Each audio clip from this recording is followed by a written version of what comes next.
మరి దేవుని నామకు మేము కలుగుగాక. మీకందరికీ యేసుక్రీస్తు నామములో సాయంకాలపు శుభములు కలుగుగాక. మనము పరిశుద్ధ గ్రంథముల నుండి దేవుని వాక్యమును చదువుకుందాం. పరిశుద్ధ గ్రంథముల నుండి రోమీయులకు రాసిన పత్రిక 12వ అధ్యాయము మొదటి నుండి కొన్ని వచనాలు చదువుకుందాం. రోమీయులకు రాసిన పత్రిక 12వ అధ్యాయము మొదటి నుండి కొన్ని వచనాలు. కాబట్టి సహోదరులారా, పరిశుద్ధమును దేవునికి అనుకూలమునైన సజీవ యాగముగా మీ శరీరములను ఆయనకు సమర్పించుకొనుడని దేవుని వాత్సల్యమును బట్టి మిమ్మల్ని బతిమాలు కొనుచున్నాను. ఇట్టి సేవ మీకు యుక్తమైనది. మీరు ఈ లోక మర్యాదను అనుసరింపక ఉత్తమమును అనుకూలమును సంపూర్ణములై ఉన్న దేవుని చిత్తమేదో పరీక్షించి తెలుసుకున్నట్లు మీ మనసు మారి నూతన మొగుట వలన రూపాంతరం పొందుడి. 2వ వచనం, మీరు ఈ లోక మర్యాద అనుసరింపక ఉత్తమమును అనుకూలమును సంపూర్ణమునై ఉన్న దేవుని చిత్తమేదో పరీక్షించి తెలుసుకున్నట్లు మీ మనసు మారి నూతన మొగుట వలన రూపాంతరం పొందుడి. దేవునికి స్తోత్రం కలుగుగాక. దేవుడు తన మాటలు దీవించును గాక. సంఖ్యాకాండముల నుండి దేవుని వాక్యం. సంఖ్యాకాండము 22వ అధ్యాయము మనము 12వ వచనము అది మనం చదువుకుందాం. 22 సంఖ్యాకాండం 12వ వచనం. అందుకు దేవుడు, నీవు వారితో వెళ్ళకూడదు, ఆ ప్రజలను శపింపకూడదు, వారు ఆశీర్వదించబడిన వారు అని బిలాముతో చెప్పాను. అలాగే 20వ వచనం 20వ వచనంలో, ఆ రాత్రి దేవుడు బిలాము వద్దకు వచ్చి, ఆ మనుషులు నిన్ను పిల్లవచ్చినట్లా నీవు లేచి వారితో వెళ్ళుము. అయితే నేను నీతో చెప్పిన మాట చొప్పుననే నీవు చేయవలని అతనికి సెలవిచ్చాను. ఆమేన్. దేవుడు తన మాటలు దీవించును గాక. ప్రార్థన చేసుకుందాం. పరిశుద్ధమైన మా తండ్రి, దయగల యేసయ్య, మీకు వందనాలు, స్తోత్రాలు. సాయంకాల సమయంలో మీరు మాకు ఇచ్చిన సమయాన్ని బట్టి వందనాలు నాయన. మీరు గొప్ప దేవుడు ప్రభువా, మీరు మాట్లాడే దేవుడు తండ్రి. మీరు మా అందరితో మాట్లాడుతున్నందుకు స్తోత్రాలు అయ్యా. మీకు పరిపూర్ణమైన చిత్తమేదో ప్రభువా మేము తెలుసుకున్నట్టుకు మీరు మాకు మంచి సమయం ఇచ్చి ఉన్నారు. కానీ మా చిత్తము కాదు నాయన, మీ చిత్తమే మేము నెరవేర్చవలసి ఉన్నది. మీకు వాక్యం సెలవిస్తున్నది, ప్రభువా అని పిలుసు ప్రతివాడు పరలోక రాజ్యంలో ప్రవేశింపుడు, కానీ దేవుని చిత్తము చొప్పున జరిగించువాడే ప్రవేశించును అని వాక్యం సెలవిస్తూ ఉన్నది. తన మీకు స్తోత్రాలు. ఈ సమయంలో మీరు ప్రభా మరి పరిపూర్ణ చిత్తము గురించి మీరు మాతో మాట్లాడండి. మీరు వాక్యము ప్రభా, మీరు దేవుడు, మీరు సత్యము ప్రభా, కనుక మీరు మాట్లాడమని ప్రార్థన చేస్తున్నాం. అలుపుడను బలిహీనను ప్రభా, నన్ను మీకు సిలువ సాటును మరుగు చేయండి. నేను మాట్లాడకుండా మీరు మాత్రమే మాట్లాడండి. మీరే వాక్యం ద్వారా మాట్లాడి మా జీవితాలను బలపరచండి ప్రభా. మా చిత్తం ప్రకారం మేము జీవించకుండా మీ చిత్తం ఏదో అది మేము తెలుసుకొని గ్రహించి అర్థం చేసుకొని జీవించడానికి నడిపించండి ప్రభు. మీకు స్తోత్రాలు. కూడి వచ్చిన బిడ్డలందరూ మీ ఆస్తులు పెడుతూ ఉన్నాం. ప్రతి ఒక్కరు కూడా మీకు వాక్యం వినట్లు వారి చెలువ తెరవండి నాయన. ఈ సమయంలో మీరే వాక్యం ద్వారా మాట్లాడి మహిమ ఘనత ప్రభావాలు పొందవలసిందిగా ప్రార్థన మన ప్రభు అయిన యేసుక్రీస్తు పరిశుద్ధమైన నామంలో అడుగుతూ ఉన్నాం. ఆమేన్. కూర్చుందాం. క్రీస్తునందు ప్రేమల దేవుని బిడ్డలారా, మీకు అందరికీ ప్రభు అయిన యేసుక్రీస్తు నామంలో మరి సాయంకాలపు శుభములు కలుగును గాక. దేవుడు మిమ్మల్ని అందరూ కూడా దీవించును గాక. మనము దేవుని సన్నిధిలో ఉండడం చాలా తక్కువ సమయం కనుక ఎక్కువగా మనం దేవుని స్తుతించాలి. ఆమేన్. మనం దేవుని సన్నిధిలో ఉండేది చాలా తక్కువ సమయం కనుక మరి ఎక్కువగా దేవుణ్ణి ఆరాధించాలి, స్తుతించాలి, దేవుని వాక్యం అర్థం చేసుకోవాలి. ఆమేన్. దేవునికి స్తోత్రం కలుగును గాక. మనము పరిశుద్ధ గ్రంథంలో 2 వాక్య భాగాలు మనం చదువుకున్నాం. ఈ వాక్యముల భాగంలో నుంచి మనము ధ్యానం చేసే చాలా ప్రాముఖ్యమైనటువంటి సబ్జెక్ట్ ఏంటంటే దేవుని పరిపూర్ణ చిత్తమును నెరవేర్చుట. దేవునికి స్తోత్రం కలుగును గాక. లేకపోతే దేవుని పరిపూర్ణ చిత్తమును జరిగించుట అనే ఈ వర్తమానం మనం ధ్యానం చేద్దాం. దేవునికి స్తోత్రం కలుగును గాక. హల్లెలూయా. దేవుని చిత్తం అనేది మొట్టమొదటిగా దాన్ని పరీక్షించి తెలుసుకోమని రోమీయులకు రాసిన పత్రికలో దేవుడు మాట్లాడుతున్నాడు. నిజమేనా? 12వ అధ్యాయం ఏం మాట్లాడుతున్నాడు ఆయన? రోమీయులకు రాసిన పత్రిక 12వ అధ్యాయంలో ఒకసారి మనం చదువుదాం. కాబట్టి సహోదరులరా, పరిశుద్ధమును దేవునికి అనుకూలమునైన సజీవ యాగముగా మీ శరీరములను ఆయనకు సమర్పించుకొనుడని దేవుని వాత్సల్యమును బట్టి మిమ్మును బతిమాలు కొనుచున్నాను. ఇటు సేవ మీకు యుక్తమైనది, అదే సరి అయింది. తర్వాత మీరు ఈ లోక మర్యాదను అనుసరింపక ఉత్తమమును అనుకూలమును సంపూర్ణమునై ఉన్న, ఇక్కడ ఏం మాట్లాడుతున్నాడు చూడండి. సంపూర్ణమైన చిత్తం ఏదో మీరు తెలుసుకోవాలి. అర్థమైందా? పరిపూర్ణమైన సంపూర్ణమైన చిత్తం ఏదో మీరు పరీక్షించి తెలుసుకున్నట్లు. అర్థమవుతుందా? ఆమేన్. మనం దేవునికి ఎంతగా ఆమేన్ చెప్తాం, దేవుడు అంతగా మాట్లాడతాడు. హల్లెలూయా. చూడండి, ఆయన అన్నాడు సంపూర్ణమైన దేవుడి చిత్తం ఏదో పరీక్షించి తెలుసుకున్నట్లు. ఏం కావాలా? మన మనసు అలాగే ఉండొద్దు, మారాల. మీ మనసు మారి నూతన మగుట వల్ల రూపాంతరం పొందుడి. రూపాంతరం అంటే అక్కడ ఒక మార్పు ఉంటుంది, అక్కడ చేంజ్ ఉంటుంది. నిజమేనా? హల్లెలూయా. ఒకసారి నువ్వు దేవుని దగ్గరికి వచ్చినప్పుడు నీ లోపల ఒక రూపాంతరం అనేది రావాలి, ఒక మార్పు అనేది రావాలా. దేవుని స్తోత్రం. దేవుని వాక్యం వింటున్నప్పుడు మార్పు లేకుండా ఉండలేవు. నిజమేనా? నిన్ను మార్చేది మనుషులు మార్చరు, కానీ నువ్వు మార్చబడేది దేవుని వాక్యం ద్వారా మార్చబడతావు. దేవుని వాక్యం నిన్ను మారుస్తున్నది. హల్లెలూయా. అందుకని అన్నాడు రూపాంతరము పొందండి. దేవుని స్తోత్రం. ఎప్పుడు రూపాంతరం పొందుతావు? చూడండి, ఎప్పుడది సంపూర్ణమైన దేవుని చిత్తం ఏదో అది నువ్వు పరీక్షించాలా. దేవుని స్తోత్రం. అర్థమవుతుందా? మనం అనుకుంటాం చాలాసార్లు ఈ వాక్యం మాకు తెలుసండి, అక్కడి వరకు మనం ఉంటాం.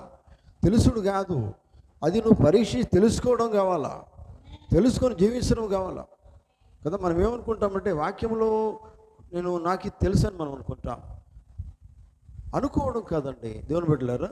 ఎంతవరకు జీవిస్తున్నావని నీకు నువ్వుగా పరీక్షించుకో అని దేవుడు మాట్లాడుతున్నాడు. హల్లెలూయా. దేవునికి స్తోత్రం. ఎంత దేవుని భక్తుడైనా దేవుని ప్రవక్త అయినా ఎవరైనా కానీ వారు ఏం చేయాలి? పరిపూర్ణమైన దేవుని చిత్తాన్ని జరిగించాలి. నిజమేనా? అవునండి. సంపూర్ణమైన దేవుని చిత్తం ఏదో దాన్ని మాత్రమే నెరవేర్చాలి. హల్లెలూయా. దేవునికి స్తోత్రం. చూడండి పిల్లరా, ఎందుకంటే ప్రవక్త అయినంత మాత్రాన దేవుని చిత్తం నెరవేర్చొద్దా? దేవుని చిత్తమే నెరవేర్చాలి. ప్రవక్తలు మాత్రమే కాదు, ప్రతి వారు కూడా దేవుని పిల్లలైన వారు ప్రతి వారు కూడా దేవుని అనుమతి పూర్వకమైన చిత్తము కాదు కానీ పరిపూర్ణమైన చిత్తాన్ని నెరవేర్చాలి. నిజమేనా? హల్లెలూయా. అదే కదా మనము ఎక్కడ చూసినాం పిల్లరా, మనం చదువుకున్న వాక్య భాగంలో అది సంఖ్యాకాండంలో వాక్యాన్ని మనం చూస్తూ ఉన్నాం. నిజమేనా? బిలాం అనేవాడు మామూలు మనిషి కాదు. అతడు ఏమై ఉన్నాడు? అతడు దేవుని ప్రవక్త అయి ఉన్నాడు. ఆమేన్. దేవుని ప్రవక్త ఎలా ఉండాలి? దేవుడు చెప్పింది మాత్రమే చెప్పాలా. నిజమేనా? అవునండి. దేవుడు ఏమి చెప్తున్నాడు అది మాత్రమే ప్రజలకు చెప్పాలా. అది ఆయన బాధ్యత. దేవుని స్తోత్రం. అంటే దేవుని చిత్తం అనేది అతను తెలుసుకోవాలా.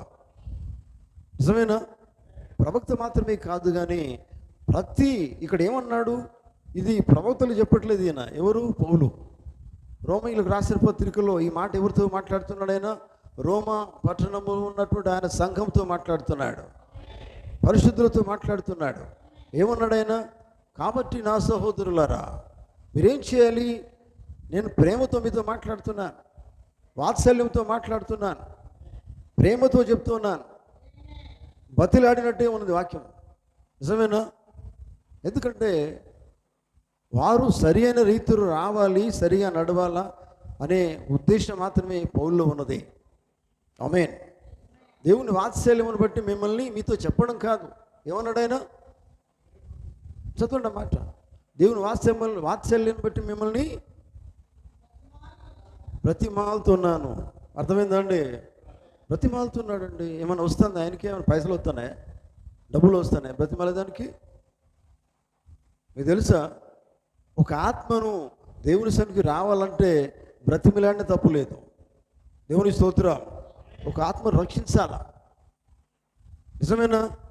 ఎందుకంటే ఒక ఆత్మ దేవుని పట్టుకోవాలంటే, సత్యములోకి వాళ్ళు రావాలంటే చాలా భారం కలిగి ఉండాలా, నిజమేనా? అవునండి. ఆయన ఎట్లా బతిమలాడుతున్నాడు. ఎందుకంటే మీరు సత్యం తెలుసుకోవాలి. దేవుని బిడ్డలారా, దేవుని బిడ్డలుగా పిలువబడడం కాదు ఇక్కడ కావాల్సింది. చేయవలసింది ఏంటంటే ఏం చేయాలా? ఈ లోక మర్యాద ప్రకారం మీరు జీవించకండి, ఈ లోకంలో ఉన్నట్టుగా మీరు చేయకండి, నిజమేనా? అదే ఆయన మాట్లాడుతున్నాడు. దేవుని వాత్సల్యమును బట్టి మిమ్మల్ని బతిమాలుతున్నాను. దేవుని స్తోత్రం. ఇటు సేవ మీకు యుక్తమైంది. ఏంటిదంటే మీరు ఈ లోక మర్యాద అనుసరించకండి,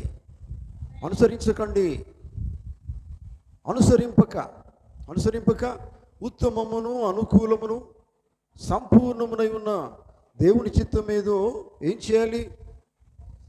పరీక్షించి తెలుసుకోవాలి. హల్లెలూయా. దేవునికి స్తోత్రం కలుగును గాక. హల్లెలూయా. చూడండి, దేవుని బిడ్డలారా గమనించండి.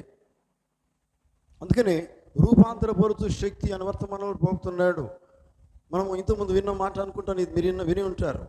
ఏమంటారంటే ఇప్పుడు పరిపూర్ణమైనటువంటి చిత్తం అనేది మొదటి ఏదైనా తోటలో ఉన్నటువంటి దేవుని పిల్లలకు తెలుసు. ఆమేన్ కదా. కయ్యూనుకు తెలుసుట, ఏదేను కూడా తెలుసు, హేబేలు కూడా తెలుసు. దేవుని స్తోత్రం. కయ్యూనుకు తెలుసు, హేబేలుకు తెలుసు. కానీ తెలిసినంత మాత్రాన కయ్యూను పరిపూర్ణ చిత్తాన్ని నెరవేర్చలేకపోయినాడు. దేవుని స్తోత్రం.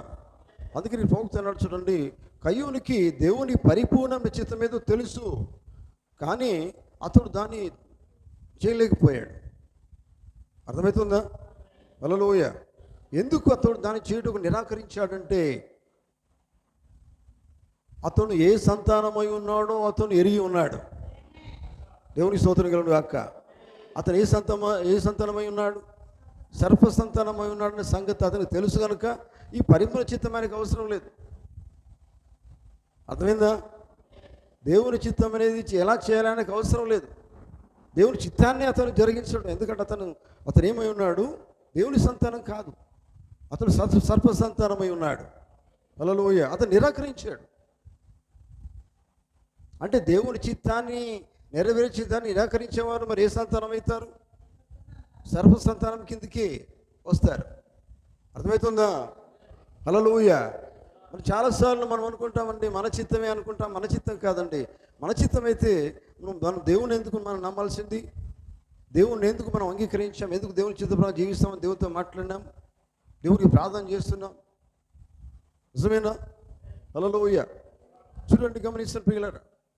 అందుకనే అతను ఏమన్నాడు? అందుకనే అతను సర్ప సంతానం ఎరిగి ఉన్నాడు కనుకనే అతను పరిపూర్ణ చిత్తాన్ని నిరాకరించాడు. ఆమేన్. దేవుని స్తోత్రం. కానీ అదే హేబేలు ఆదాము సంతానమై ఉన్నాడు, మరో మాటలో దేవుని సంతానమై ఉన్నాడు కనుక హేబేలు ఏం చేసినాడు? పరిపూర్ణ చిత్తాన్ని నెరవేర్చాడు ఆయన. అందుకని పౌలు అదే మాట్లాడుతున్నాడు. పౌలు ఏమన్నాడండి? ఏమన్నాడు చూడండి, మీరు లోక మర్యాద అనుసరించకుండా ఉత్తమమును అనుకూలమును తర్వాత సంపూర్ణమునై ఉన్న దేవుని చిత్తం ఏదో, పరిపూర్ణమైన చిత్తం మీద మీరు ఏం చేయాలా? పరీక్షించి తెలుసుకున్న తర్వాత ఏమవుతుందండి? అదే మనసు ఉండదు. పాత మనసు ఉంటే నీ చిత్తమే ఉంటుంది. కానీ మనసు ఏం కావాలా? వింటున్నారా? నోరుంది కదా. హల్లెలూయా. మనసు ఎలా ఉండాలండి? మనస్సు మారాలా. బైబిల్ చెప్తున్నది మీ మనస్సు మారి సంపూర్ణమైనటువంటి దేవుడి చిత్తం ఏదో మీరు పరీక్షించి తెలుసుకున్నట్లు అక్కడ ఏం జరగాల? మనసు మారాలా. ఇది కావాలండి. మనసు మారకపోతే దేవుడి చిత్తాన్ని నెరవేర్చలేవు. అర్థమవుతుందా? ఆమేన్. చూడండి,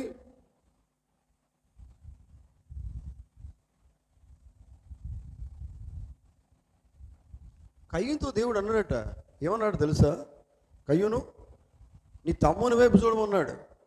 నీ తమ్ముడు పరిపూర్ణ చిత్తాన్ని నెరవేరుస్తున్నాడు, అతని వైపు చూడు, నేర్చుకోమన్నాడు. కానీ కయ్యూన చేయడదు ఆ మాట, అది చేయడు, దేవుని చిత్తం నెరవేర్చడు. ఎందుకంటే అతను సర్పస్థానం అతను తెలుసు. హల్లెలూయా, దేవుని స్తోత్రం. నీ తమ్ముడు ఎలా ఆరాధిస్తున్నాడో అలా నన్ను ఆరాధించమన్నాడు దేవుడు. నీ తమ్ముడు ఎలా బలి అర్పిస్తున్నాడో అలా నువ్వు అర్పించమంటే అతనికి అర్థం కాలే, అతనికి ప్రత్యక్షత లేదు. దేవుని స్తోత్రం, ఆమేన్. ఎందుకంటే పరిపూర్ణ చిత్తం అంటే అర్థమైందంటే దేవునికి ఇష్టంగా బలి మనం సమర్పించాలా. నిజమేనా? దేవుని చిత్తం అనేది ఏంటిది? అది పరిపూర్ణమైంది. హల్లెలూయా. చూడండి ప్రియులారా, అందుకని ఇక్కడ పౌలు మాట మాట్లాడుతున్నాడు. చూడండి, మీ మనస్సు మారి ఏం కావాలా? నూతనం కావాలా. నూతనం, అదే అరీతిగానే ఉండకుండా కొత్తగా కొత్తది అయిపోవాలా కదా. పాతది మనసులో ఉండవచ్చు, అవన్నీ మారితేనే కదా దేవుని చిత్తమని నెరవేరుస్తావు. ఇంతవరకు దాకా నీ చిత్తం ప్రకారం చేసావు, కానీ ఇప్పుడు చేయొద్దు. అర్థమైందా? హల్లెలూయా, అర్థమైందా? నీ చిత్తం కాదండి, నువ్వు దేవుని నమ్మితే ఎవరి చిత్తం కావాలా? దేవుడి చిత్తం నువ్వు చేయాలా, నెరవేర్చాలా అని బైబిల్ మాట్లాడుతున్నాడు దేవుడు. హల్లెలూయా. దేవుడి చిత్తం నెరవేర్చడం అంటే ఏం కావాలండి? మనస్సు మారాలా. హల్లెలూయా, దేవుని మనసు రావాలా. అందుకని బైబిల్ ఏముంది? క్రీస్తు యేసు మనసు మీరు కలిగి ఉండండి. నిజమేనా? మీ మనసు కాదు, క్రీస్తు యేసును కలిగిన మనసు మీరు కలిగి ఉండండి అని దేవుడు మాట్లాడుతూ ఉన్నాడు. హల్లెలూయా. చూడండి ప్రియులారా, గమనించండి.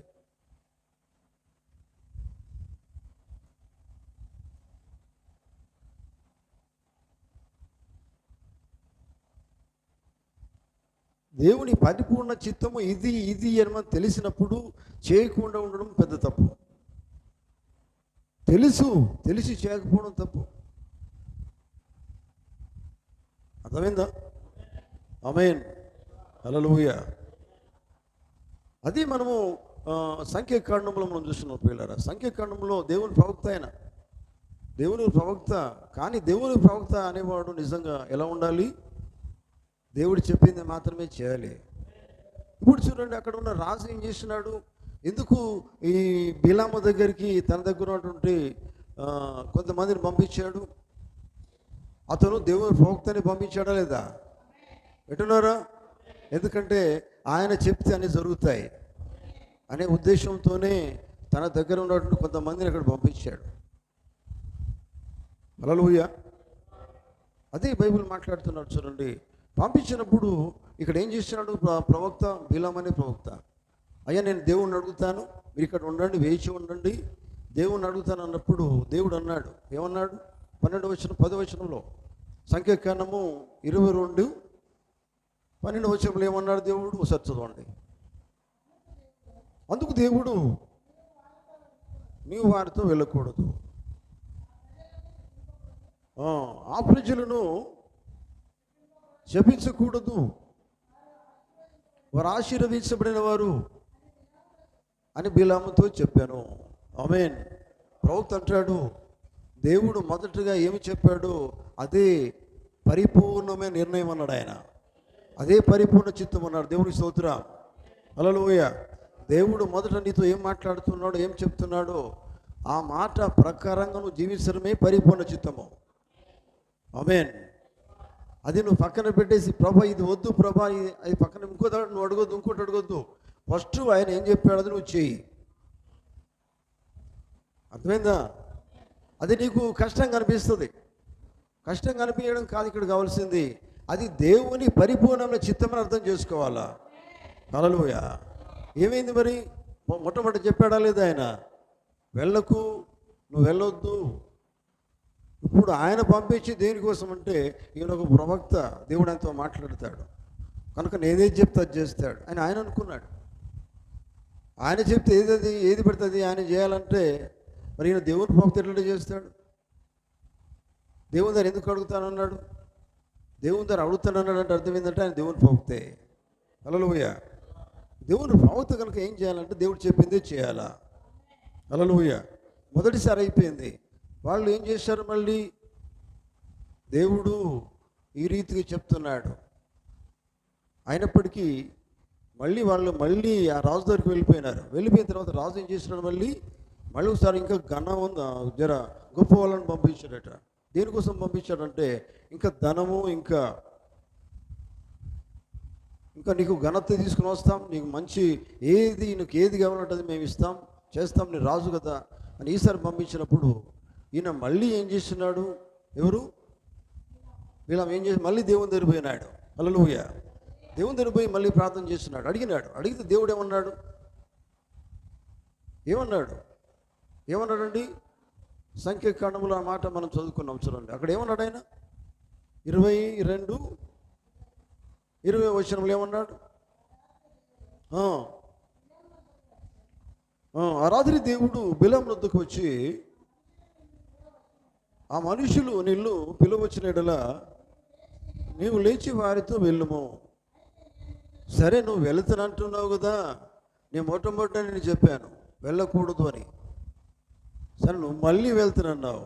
సరే, నువ్వు వెళ్ళినా కానీ ఒకటి మాత్రము ఏం చేయాలి, నేను చెప్పిందే నువ్వు చేయాలా. అర్థమైందా? నేను చెప్పిందే నువ్వు చేయమనేదే ఏంటిది? పరిపూర్ణమైన దేవుని చిత్తం అది. హల్లెలూయా. నువ్వు ఎక్కడికి వెళ్ళినా కానీ ఏం చేయాలి? నేను చెప్పింది నువ్వు చేయాలా. అది నా చిత్తము, నువ్వు చేయాలా. నిజమేనా? హల్లెలూయా. కనుక ప్రియులారా గమనించండి. తర్వాత ఈ వృత్తాంతం అంతా మాకు తెలుసు. తర్వాత ఆయన వెళ్ళిన తర్వాత దేని మీద వెళ్తాడు? బిలాము దేని మీద వెళ్తాడు? కార్లో వెళ్తాడా? కాదండి. ఎట్లా వెళ్తాడండి? గాడిద మీద వెళ్తాడు. హల్లెలూయా. గాడిద మీద వెళ్తూ ప్రయాణం చేస్తున్నప్పుడు ఏమవుతుంది? వెళ్తూ ప్రయాణంలో ఎవరు అడ్డం వస్తారు? దేవుని దూత అడ్డం వస్తుంది. నిజమేనా? మీరు అక్కడికి వెళ్ళండి, అక్కడికి రావాలా మీరు. హల్లెలూయా. మనకు ఆ దృశ్యాన్ని మనం చూడాలా. అగో బిలాము వెళ్తున్నాడు. దేని మీద వెళ్తున్నాడు? గాడిద మీద వెళ్తున్నప్పుడు ఆ దారిలో ఎవరున్నారు? దేవుని దూత. ఆమేన్. దేవుని దూతకు గాడిద ఏం చేస్తున్నది? భయపడుతున్నదా లేదా? హల్లెలూయా. భయపడుతుంటే బిలాము ఏం చేసినాడు? గాడిదను కొడుతున్నాడా? కానీ చివరికి గాడిదకు స్వరం దేవుడు ఇచ్చాడు. గాడిద ద్వారా మాట్లాడాడు. హల్లెలూయా. చూడండి, ఎందుకంటే గాడిద చూస్తున్నది దేవుని దూతను. ఆమేన్. చూడలేకపోతున్నాడు. ఎందుకంటే మనసు అంతా ఎక్కడ ఉంది? చూడండి, అక్కడికి వెళ్ళాలా. అక్కడ వెళ్ళిన తర్వాత ఎట్లా ఉంటుంది? దేవుని మాట తప్పకుండా చేయవలసిందే. ఆమేన్. చూడండి, ఇక్కడ మీరు గమనించండి ప్రియులారా. ఈ 22వ అధ్యాయము సంఖ్యాకాండంలో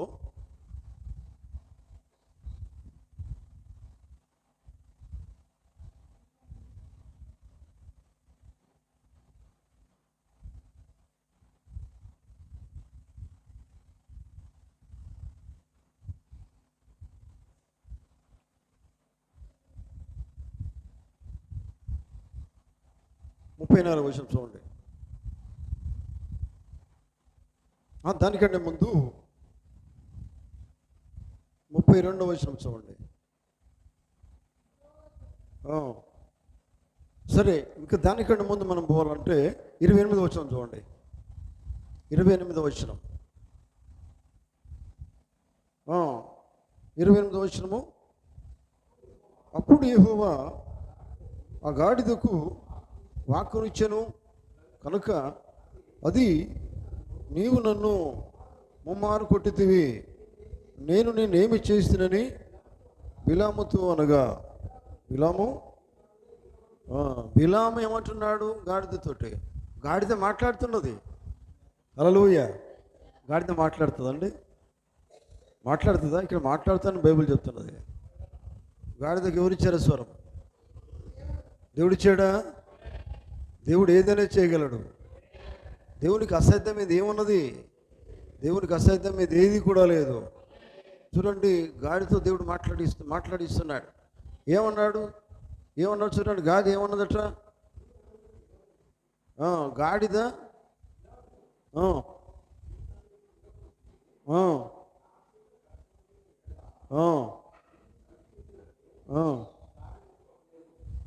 చూడండి, ఆయన అన్నాడు, మొట్టమొదటి తిరగబడితే అన్నాడు, నా చేత ఖడ్గము నేల నిన్ను చంపేస్తును అని గాడిదతో అన్నాడట. తర్వాత అది గాడిదే ఉన్నది, నేను నీ ధారణైనది మొదలుకొని నేటి వరకు నీవు ఎక్కుచూ వచ్చిన నీ గాడిదను కానా, నేను ఎప్పుడైనా నీకు ఇట్లు చేయుట కదా అని బిలాముతో అనగా అతడు లేదనను. అంతటూ యెహోవా బిలాము కన్నులు తెరిచను. హల్లెలూయా, దేవునికి స్తోత్రం. మరి ఇవాళ దాకా కన్నులు తెరవలేదా? లేదా? కన్నులు లేవా? దేవుడు మాట్లాడలేదా? అడిగితే మాట్లాడలేదా దేవుడు? ఇది తెలుసా? దేవుడు నాతో మాట్లాడినా మనం చెప్తాం చాలాసార్లు, అయినప్పటికీ కూడా లోపల ఉన్నది పోలే. హల్లెలూయా, ఎటున్నారా? దేవుని స్తోత్రం. మనము ఐగుప్తు నుంచి బయటకు వచ్చాం ప్రియులారా. ఆనాడు ఇజ్రాయెల్ ఐగుప్తు నుంచి బయటకు వచ్చారు. వచ్చినప్పటికీ కూడా వారు వాగ్దాన దేశంలోకి వెళ్ళలేకపోయారు. ఎందుకంటే లోపలంతా కూడా మంచి విశ్వాసం లేదు. అరణ్యంలోనే వారందరూ కూడా దేన్ని బట్టి చనిపోయినారు? అవిశ్వాసాన్ని బట్టి కదా. హల్లెలూయా, దేవుని స్తోత్రం. చూడండి, ఎందుకంటే అప్పుడు దేవుడు మాట్లాడారు, కానీ కళ్ళు తెరవబడలేదు.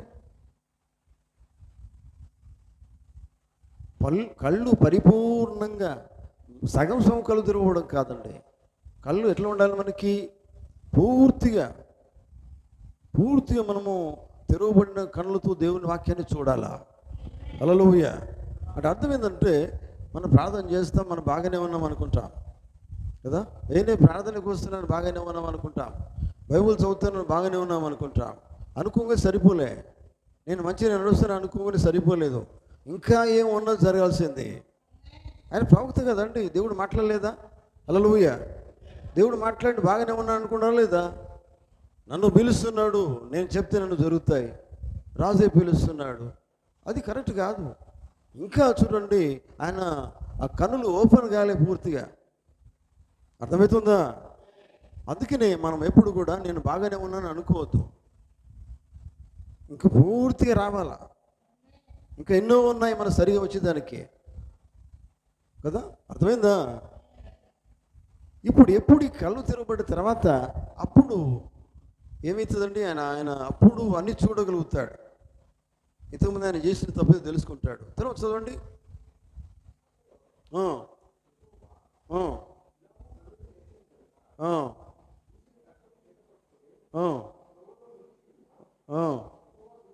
యెహోవా దూతను అతడు చూచి తల వంచి సాష్టాంగ నమస్కారం చేయగా, యెహోవా దూత, ఈ ముమ్మారు ఈ గాడిదను నీవేళ కొట్టుదివి. ఇదిగో నా ఎదుట నీ నడత విపరీతమైనది కనుక నేను నీకు విరోధనై బయలుదేరి వచ్చి తిని. ఆ గాడిద నన్ను చూచి ఈ ముమ్మారు నా ఎదుట నుండి తొలగెను. అది నా ఎదుట నుండి తొలగని యెడల నిశ్చయముగా నేను ఇప్పుడే నిన్ను చంపి దాని ప్రాణమును రక్షించి ఉందని అతనితో చెప్పాను. హల్లెలూయా. ఈ బిలాము నేను నిన్నే చంపేద్దును అన్నాడు. ఎవరిని? గాడిదని అన్నాడు. కానీ ఇక్కడ దూత ఏమంటున్నాడు? దూత ఏం మాట్లాడుతున్నాడు? గాడిదని రక్షిస్తే నిన్నే చంపేస్తున్నాడు. హల్లెలూయా. చూడండి, అంటే ప్రియులారా, ఇక్కడ ఏం కావాలంటే ఒక మంచి దేవుని చిత్త నెరవేర్చే ఆ జ్ఞానం అనేది ఎవరికి ఇస్తున్నాడు? ఇక్కడ చూడండి, గాడిదతో దేవుడు మాట్లాడారు, దూత ఇక్కడ ఉన్నదని. అంటే ఇక్కడ ఏముందంటే గాడిద ద్వారా ఆయనకు జ్ఞానోదయం కలిగింది, కళ్ళు తెరవబడ్డాయి. ఎవరికి? బిలాముకి. ఎప్పుడైనా కానీ వాక్యం విన్నప్పుడు ప్రియులారా, ఈ వాక్యం నాకు తెలుసు అని అనుకోకుండా అక్కడ ఏమునో అర్థం చేసుకో, అప్పుడు నీ కళ్ళు తెరవబడతాయి. ఆమేన్. నాకు తెలుసు ఈ వాక్యము అని ఎప్పుడు అనుకోవద్దు. ఆయనకేం తెలుసండి, ఈయనకేం తెలుసండి అనుకోవద్దు. ఎవరి ద్వారా మాట్లాడినా అది నిజమా కాదని అర్థం చేసుకో. వ్యక్తి మనకు అవసరం లేదు కదా, మనకు కావాల్సింది వాక్యము. ఆమేన్. దేవునికి స్తోత్రం. చూడండి ప్రియులారా, అయితే ఇక్కడ మనము ధ్యానిస్తున్న విషయం ఏంటంటే ప్రియులారా, దేవుని చిత్తం అనేది ఏంటిదంటే దేవుడు కోరేది ఎప్పుడు కూడా పరిపూర్ణ చిత్తాన్ని నెరవేర్చాలని దేవుడు తన ప్రజలను, తన ప్రవక్తలను అందరికీ కోరుతున్నాడు. ఆమేన్. మనల్ని దేవుడు కోరేది ఏం తెలుసా? మొట్టమొదట దేవునికి ఏం చెప్తున్నాడు అదే పరిపూర్ణమైన చిత్తము. అర్థమైందా? హల్లెలూయా. దాన్ని దాటేసుకుంటా పక్కన పెట్టేసి మరి నీ చిత్తము చొప్పున జరగాలనే ఆలోచన నీకు వస్తుంది. మళ్ళీ ఒకసారి అడిగితే ఇక నేను అడిగింది వస్తుంది అంటే జరగదు. అది సుఖవేళ జరుగుతుందో చేసుకో అంటాడు, సరే నీ ఇష్టం అంటాడు, లాభం ఏంది కదా? అర్థమైందా? మొట్టమొదట దేవుడు అన్నాడు వద్దన్నాడు, రెండవసారి ఏమన్నాడు బిలామును? వెళ్ళు అన్నాడు. నిజమేనా? హల్లెలూయా. చూడండి, గమనించండి ప్రియులారా,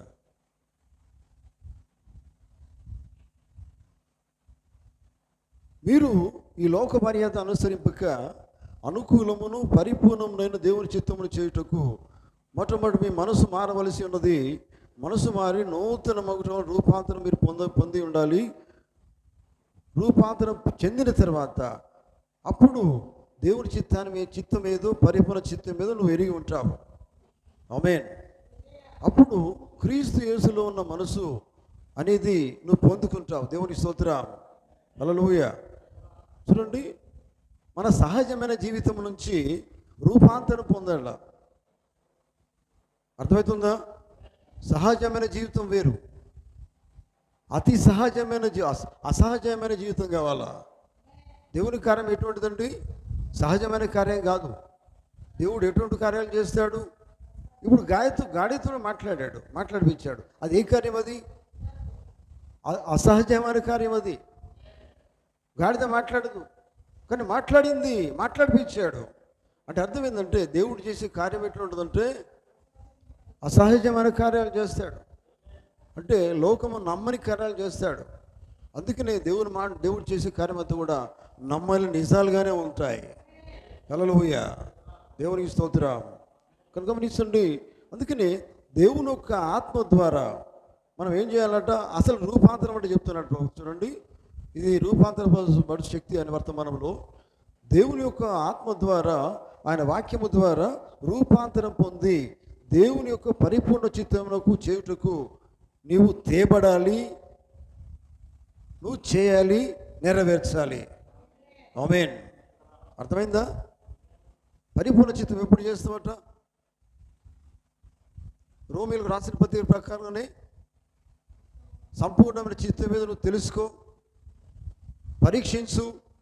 తర్వాత నువ్వేం చేయాలా? నీ మనసు అనేది మారాలా. అదే మనసుతో నువ్వు దేవుని చిత్తం నెరవేర్చలేవు, లేకపోతే పరిపూర్ణ చిత్తం నీకు అర్థం చేసుకోలేవు. నీ మనసు మారితే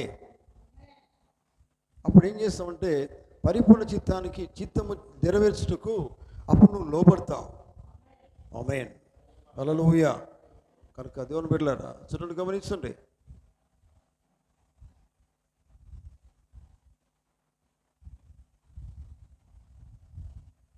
విత్తనము తొక్కుతూ వారసురాలు కాదు అని వర్తమానంలో పోగుతున్నాడు. చూడండి, గమనించండి.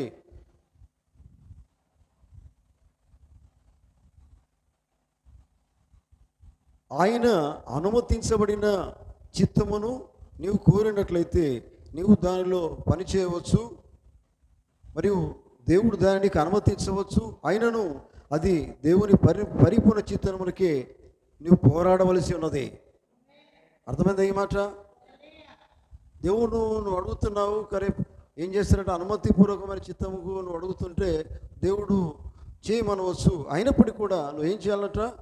దేవుని పరిపూర్ణ చిత్తమునకే నువ్వు పోరాడాలి, కానీ అనుమతించబడిన చిత్తమునకు కాదు. అనుమతించబడిన చిత్తమునకు నువ్వు పోరాడని అవసరం లేదు, కానీ పరిపూర్ణ చిత్తము కోసమే పోరాడాలి. ఆమేన్. దేవుని స్తోత్రం.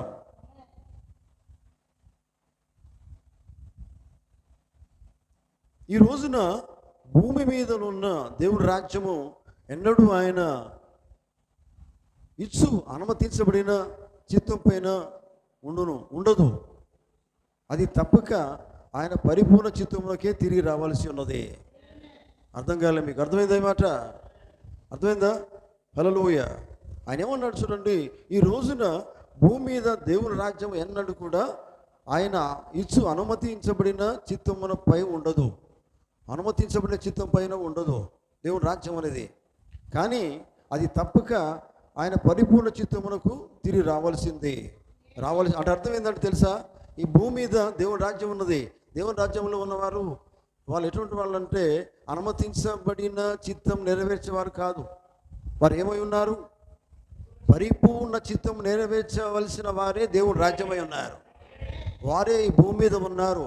వారు దేవుని రాజ్యంలోకి చెంది ఉన్నారు. హల్లెలూయా అని ఇక్కడ ఆయన మాట్లాడుతున్నాడు. హల్లెలూయా. దేవునికి స్తోత్రం కలుగును గాక. కనుక దేవుని బిడ్డలను గమనించండి. ఎందుకంటే దేవుని వాక్యములకు లోబడింది దేవుని యొక్క పరిపూర్ణ చిత్తమును నెరవేర్చేదానికి దేవుని వాక్యం లోబడవలసి ఉన్నది. నువ్వు దేవుని వాక్యానికి లోబడినప్పుడు ఏం చేస్తావట? దేవుని పరిపూర్ణ చిత్తాన్ని నెరవేరుస్తావట. రూపాంతరపరచు శక్తిని వర్తమానంలో పంపుతున్నాడు. ఎప్పుడైతే నువ్వు దేవుని వాక్యానికి లోబడతావో అప్పుడు మాత్రమే దేవుని పరిపూర్ణ చిత్తానికి నువ్వు నెరవేర్చేదానికి ఇష్టపడతావు. ఆమేన్. హల్లెలూయా. చూడండి, గమనించండి దేవుని బిడ్డలారా, అర్థమవుతుందా? ఈ సాయంకాలం గమనించండి. ఎప్పుడు కూడా నేను దేవుని బిడ్డనే కదా అని అనుకున్నాడు కాదు. ఒకవేళ నువ్వు అనుకుంటే నువ్వు ఏం చేయాలి? ఏ చిత్తం నెరవేర్చాలి? దేవుని చిత్తం అనేది ఏ చిత్తం? అది అనుమతిపూర్వక చిత్తం కాదు. అది మీరు గమనించండి. అందుకే నేను ప్రవక్త అన్న మాట ఏంది? మీరు మొదటి స్థానం ఎవరికి ఇవ్వాలి? అందరూ చెప్తారా? హల్లెలూయా. మొట్టమొదటి స్థానం దేవునికే ఇవ్వండి అన్నాడు ఆయన. అంటే అదే మాట ఏంటి దొరికినా? పరిపూర్ణ చిత్తం నెరవేర్చాలంటే మొట్టమొదటి దేవునికి ఏది చెప్పాడో అది చేయడమే పరిపూర్ణ చిత్తం. అది అంతే. వెళ్ళవద్దు అని ఎవరితో అన్నాడు ఆయన? బిలాముతో అన్నాడు, నువ్వు వెళ్ళవద్దు అన్నాడు. వారు ఆశీర్వదించబడిన ప్రజలు. ఆయన ఏమన్నాడు? శపించమన్నాడు. అది నువ్వు చేయవద్దు, నువ్వు వెళ్ళవద్దు అని దేవుని మాట. అది నిజమేనా? మళ్ళీ బాలాకు రాజు మళ్ళా ఇంకొంతమందిని పంపించి దేనికోసము? దీవించమని చెప్పేదానిక కాదు, శపించమని దానికే మళ్ళీ పిలిచాడు. కానీ దేవుడు అన్న మాట మొదటి మాటనే సరైందా కాదా? మొదటనే చెప్పాడు ఏమని? వారు నా ప్రజలు. ఆయన ఎన్నిసార్లు పిలిచినా నువ్వు పోయేది లేదు, శపించేది లేదు. ఎందుకంటే వారు దేవుని ప్రజలై ఉన్నారు. వారు ఆశీర్వాదం పొందిన ప్రజలై ఉన్నారు. వారు దీవించబడి ఉన్నారు అనేది దేవుని యొక్క పరిపూర్ణ చిత్తమై ఉన్నది.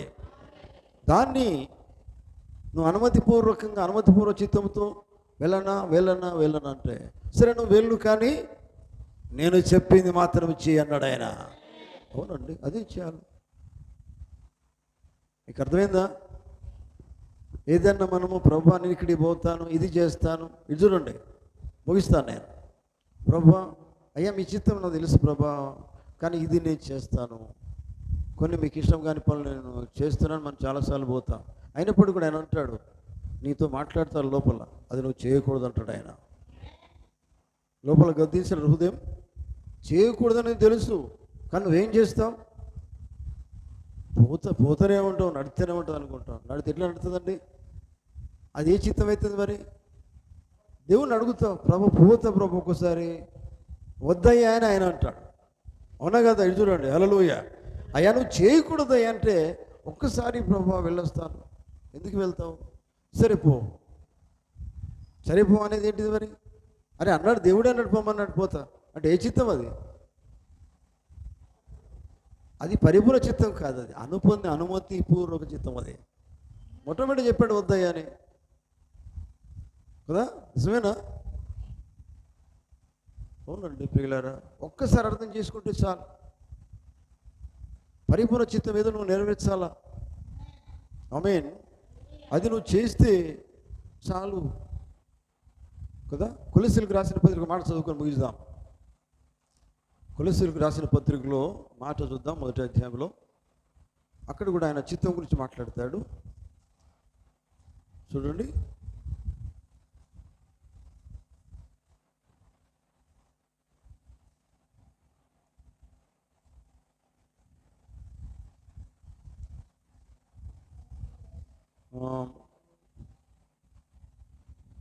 మొదటి అధ్యాయము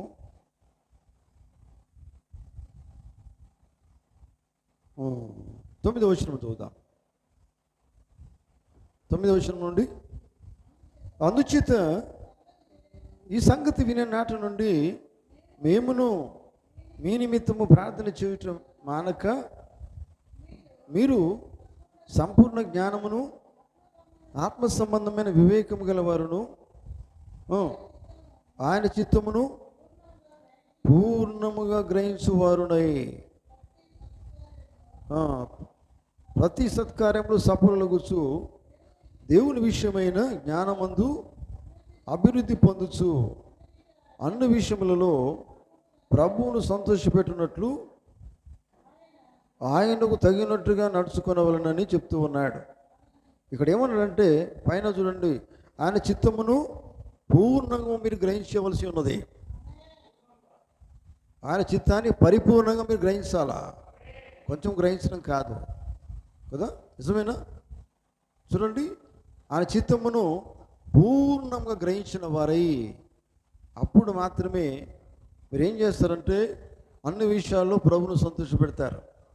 ఆమేన్ కదా, నిజమేనా? దేవుని పరిపూర్ణ చిత్తాన్ని కనుక నువ్వు నెరవేరిస్తే దేవుడు అన్ని విషయాల్లో సంతోషపడతాడు. ఆమేన్. అనుమతిపూర్వక చిత్తం అంటే దేవుడు సంతోషపడడు. అర్థమైందా? దేవునికి స్తోత్రం. కనుక ఈ సాయంకాలం దేవుని పెట్టారు, గమనించండి. అందుకనే మనం చేయవలసింది ఏంటంటే దేవుని పరిపూర్ణమైన చిత్తాన్ని నెరవేర్చుటకే ఇష్టపడాలా. దేవుడు మొదట నీతో ఏం మాట్లాడుతున్నాడో అదే మాట కట్టుబడి ఉండాలి. నిజమేనా? రెండవసారి ప్రభా నాకు కష్టమవుతుంది ప్రభా ఇంకో మాట చెప్పు అని అడుగు లేదు. అర్థమైందా? కష్టమైందే నువ్వు ఇష్టంగా చేయాలా, అది పరిపూర్ణ చిత్తం. అది కష్టాలతో ప్రయాణం చేయాలా. దేవుని బిడ్డలందరూ సుఖంగా ప్రయాణం చేయలేదు. బైబిల్లో పరిశుద్ధులందరూ ఎటువంటి ప్రయాణంలో వారు వారి జీవితాలు కొనసాగించారు? కష్టాలతో కాదా ప్రయాణాలు? శ్రమలలో కాదా? శ్రమలలో, కష్టాల్లో, ఇరుకులో, ఇబ్బందుల్లో వారి ప్రయాణాలు కొనసాగించారు, వారి జీవితాన్ని కొనసాగించారు. మరి అటువంటి వారి జీవితం ఏంటిదంటే, ఎటువంటి జీవితం వారు కలిగి ఉన్నారు? ఎటువంటి చిత్తం వారు నెరవేర్చారు? పరిపూర్ణమైన చిత్తాన్ని నెరవేర్చారు వాళ్ళు. కష్టాలతో కూడుకున్న జీవితం అది. దేవుని పరిపూర్ణ చిత్తాన్ని నెరవేర్చాలంటే సుఖమైన జీవితం కాదు, కష్టమైన జీవితము. అర్థమైందా? హల్లెలూయా. కనుక దేవుని బిడ్డలారా, మరి సాయంకాలం గమనించండి, మనం చేయవలసింది, నిర్వహించవలసింది, నెరవేర్చవలసింది దేవుని యొక్క పరిపూర్ణ చిత్తాన్ని మాత్రమే మనం నెరవేర్చాలి. హల్లెలూయా. వింటున్నారా? కనుక మీరు బైబిల్ చదువుతున్నప్పుడు, దేవుని వాక్యం వింటున్నప్పుడు దేవుడు మొట్టమొదటిగా ఏం మాట్లాడుతున్నాడో దానికే నువ్వు ఓకే అనాలా. ప్రభు నేను చేస్తాను, నా జీవితం నిర్ణయించుకుంటున్నాను. మీరు చెప్పింది నాకు కష్టం ఉన్నదని, కష్టమవుతుందని చెప్పుడు కాదు, అదే నువ్వు ఇష్టపూర్వకంగా చేయాలా కదా. పరిపూర్ణమైనటువంటి చిత్తం అనేది తెలుసుకోవాలా. ఇది చేయమన్నాడు దేవుడు. ఎందుకని? నా మంచి కోసం అనుకోవాలా. బైబిల్ చెప్పట్లేదా? సమస్తము సమకూడి మన మేలుకే జరుగుతున్నవి అని బైబిల్ చెప్తున్నది. అది బాధలైనా కష్టాలైనా ఏదైనా కానీ అన్నీ మన మేలుకేసి దేవుడు చేస్తూ ఉన్నాడు. హల్లెలూయా. అది మనం గ్రహించవలసి ఉన్నది. వింటున్నారా? హల్లెలూయా. కనుక దేవుని బిడ్డలారా ఈ సాయంకాలం గమనించండి. కనుక మనము దేవుని పరిపూర్ణ చిత్తాన్ని నెరవేర్చవలసిన వారంగా జీవించవలసిన సమయం ఇది కదా. ఇంత సర్వసత్యం తెలుసుకున్న తర్వాత మరి దేవుని సగం చిత్తం కాదు, మన చిత్తం కాదు, దేవుని పరిపూర్ణమైన చిత్తం ఏదో గ్రహించి పరీక్షించి తెలుసుకొని మన మనస్సు మారి రూపాంతరపరచబడి పరిపూర్ణమైన దేవుని చిత్తాన్ని నెరవేర్చడానికి సిద్ధంగా ఉండాలి. అదే మన ప్రభు అయిన యేసుక్రీస్తు వారు కోరుతున్నారు. నిజమేనా? హల్లెలూయా. దేవుని బిడ్డలారా కనుక మనము దేవుని పరిపూర్ణ చిత్తమును నెరవేర్చు బిడ్డలుగా మనం జీవించాలి. అదే ఈ సాయంకాలం దేవుడు మనతో మాట్లాడుతున్నాడు. ఆమేన్. దేవుడు తన మాటలు దీవించును గాక. మన ముందర లేచి నిలబడదాం. హల్లెలూయా. స్తోత్రం. Thank you Jesus.